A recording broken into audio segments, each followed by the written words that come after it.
My name is Mike Shue. I work at WWFX in Worcester, Massachusetts. You guys have been through here a bunch of times, and excited to talk about the tour. Bazillion. We love it. Yeah, yeah, you guys have played the DCU Center or the Centrum back in the day. I know 6 a.m.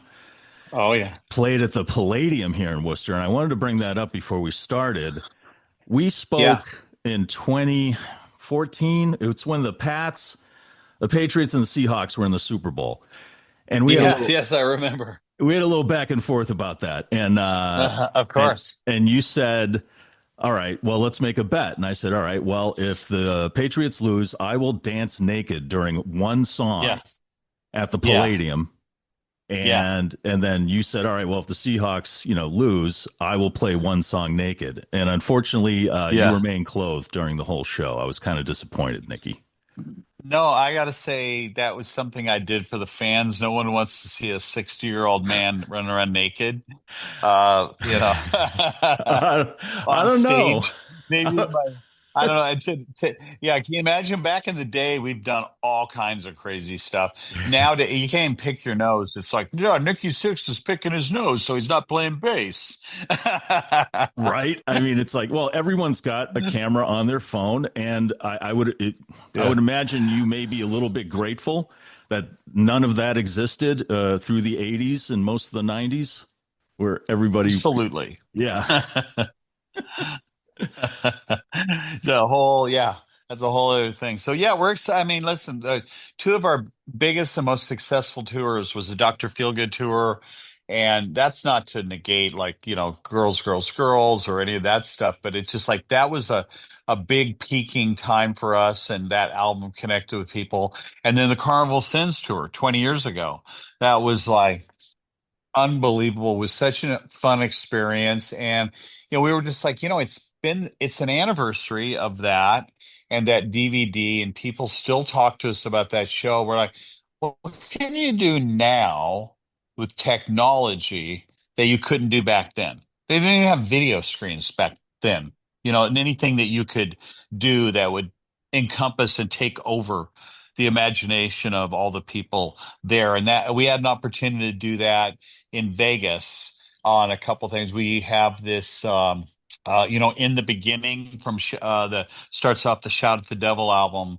We had an amazing visual presentation of In the Beginning, and just mid show, everything went dark, and there's this basically devil talking to you, narrating that, which then led into Shout at the Devil. And these are the kind of things when you think about the carnival environment, like how far we can take it, is super exciting for us. yeah. I was going to ask you about that, and it was an amazing tour, and to bring it back, especially with it's the 45th anniversary of the band. Is that correct? Oh God, it feels longer, but yes. Yeah, 45 years for Motley Crue, 20 years yeah, 20 years of Carnival of Sins tour, and then the 40th anniversary box set for Theater of Pain is out. I mean, Yeah. there's a lot of looking back here. There's a lot of like reminders. Like it seems like you're Yeah. There's going to be more years behind you at some point than are in front of you. So it's good to look back in that and see like what did that feel like? Or that's where this idea with Carnival Sins, we're like, that was such a great time for everybody. Let's go back. But we also like look forward, like with the Motley Crue Give Back Initiative, us in Live Nation, we're donating $1 of every ticket to after school arts program, or ASAP, excuse me, after school arts program. And that's looking forward. right. Like arts programs, like funding is cut in schools in a lot of cases, and to nurture that creative side, the artistic side for kids is like who's the next whoever it may be that writes that song that saved your life or changed your life or that you got married to. So we're really, into that, looking back, being grateful, and then using technology to really shake it up. It's a lot of fun. And the other thing is like we're really stoked with Tesla and Extreme, because Yes. the idea of Tesla and Extreme and Motley Crue is it's all about songs. However you interpret them, You can play them Rammstein style, or you can play them, George Thorogood style, or you can play them, whatever. A good song is a good song, and that's what I'm really excited about. We've had the best time when we look out and the fans. We did the stadium tour. They were singing every Joan Jett song, all the Poison songs, all the Def Leppard songs, all the Motley Crue songs. So this has a little feel of that. They're in sheds and stuff. They're not stadiums, which is a cool place to play in the summer outside. Going back to the charity thing though. So say you were a teacher in one of these programs, and these a group of kids came up to you and said, "Hey, we want to do this. We want to do this for real." What would you teach them? Left brain, right brain. There's too many left-brained artists out there that trip over their own feet. And the idea is you're talking about 45 years. 45 years didn't happen in Motley Crue because we didn't know what we were doing. And I always encourage artists to really understand the world that you're going into. If you're, a painter, you need to understand how that whole world works and what it is you need to do to promote yourself.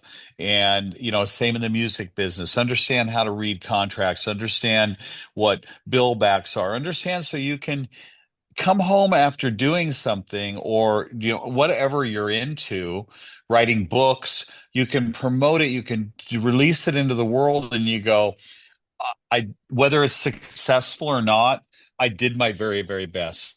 I don't believe that artists should be winging it. Like there's a moment like when I'm working on a book right now, and I just I write stream of consciousness, and but I understand I have 285 pages, and I understand what the budget is, and I understand what the rollout is, and how the best to reach people that want to buy a book or an audio book and stuff like that. So it's exciting. There's a time to be just fully winging it, and then there's a time to engage that other side of your brain, and that's what I would teach. Can you remember any time during I'm sure there were many, but any time that stands out where you or Motley Crue were winging it and it actually came out pretty good? I mean, before Motley Crue, I was in a band called London, and we had an amazing show, amazing songs. The singer had 5 octaves. This guy named Nigel Benjamin, who replaced Ian Hunter in Mott the Hoople, they called it Mott, and he had an amazing voice. And we were just the right band at the wrong time. We didn't get signed. The band broke up, and I started Motley Crue. So maybe it was, meant to be, but I've never been really good at just like, oh, that just happened to be a good song. Like we put all of our effort into making everything great and all have connective tissue and all be exciting because, the fans are the number one thing. And so you asked me, has there ever been a time we went, yeah, we'll go in the studio and we just throw down and be like, wow, was that like a pile of rubbish? Or like, wow, did we trip up on the coolest riff ever? But once all that's done, that's what I'm talking about. Young people need to understand how to take that to the next level. Right? How to bring it to the stage, how to bring it to someone who may be able to help them, a manager Yeah. or someone like Yeah, that. Yeah. exactly. All right. Well, this we're looking forward to this tour, 33 dates across North America. Exactly. And I'm wondering for a guy who said not too long ago that you were kind of getting tired of touring and that being a rock star was overrated. This seems like a pretty big endeavor. I mean, is this like you guys putting a cap on it here? No, it's summertime. It's great to be able to go out and be with the band and the fans and not leave my family behind because they're in school and all this kind of stuff. So, summer's a great time for bands that have been around for a while and have families because we can go out and play and still be able to be with our families. That's like always kind of been the hardest part for me is being separated from that. Like I'm a dad and a husband and a sobriety advocate and a musician before I'm a rock star. Though that doesn't equate to me, but I understand that. But I'm just saying I don't put all my eggs like just in that basket. it would feel very one dimensional to me. I have a lot of dimension that I like to enjoy in my life. I have an animation company that brings me amazing amount of creative joy and great partners. And there's so many other things that I do as well as Motley Crue. So I'm really grateful, dude. Really grateful.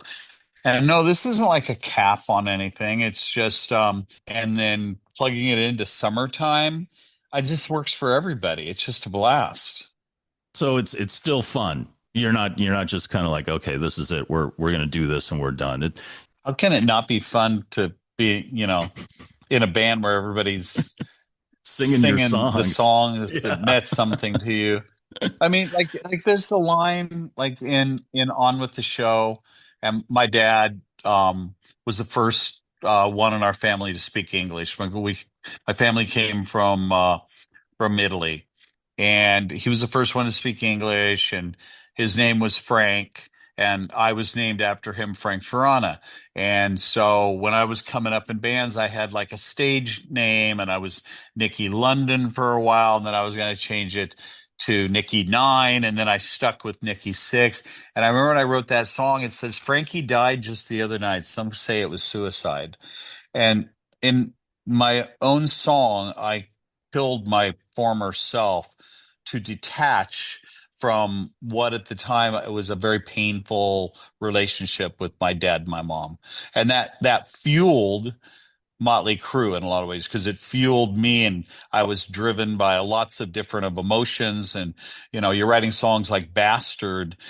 That's not from a guy that grew up with mom and dad and we're a happy family and we drive a station wagon somewhere in the Midwest. Like that was just a kid that was bounced around a lot, and I didn't have any guidance, and I didn't have any ability to express myself. So when I got to that age where I could like, I'm an adult now, or at least my body was an adult. My brain probably was, submerged in alcohol and drugs and all the other actually wild, and at the time it worked, fun times. But it is about like expressing yourself. And we go back and we play that song live, and I hear Vince sing that line, and I'm like, it's such a part of the song, but I would guarantee that 99% of the audience doesn't know what that means. They just love that song. So there's so many fun experiences you get as a songwriter and as a bandmate. And we were playing, I think, where was it? It was on the stadium tour, and I stepped up on this kind of a platform, and it was just one of those perfect nights. Everything sounded perfectly, and we were right in the middle of something. I don't know, like Kickstart, and the whole place was just activated. And it was just like, man, this is amazing. And I kind of looked around, and everything went into slow motion. And I was like, oh, there's Tommy. Oh, whoa, hey, Vince. It's like, hey, like, wow, what's happening? Am I in a dream? Am I in a dream? This is crazy. We're still doing this. And that's actually gratitude. Well, that's awesome. That's the best reason. And Nikki, thank you very much for taking the time, man. We're looking forward to seeing you August 1st here in Massachusetts at the Xfinity Center with Tesla and our hometown boys Extreme. Going to be an excellent show. Everybody get there early for those guys. Nikki Sixx, thanks for Yeah. taking the time, man. Good luck on the tour. Appreciate it. Thank you, man. Great questions.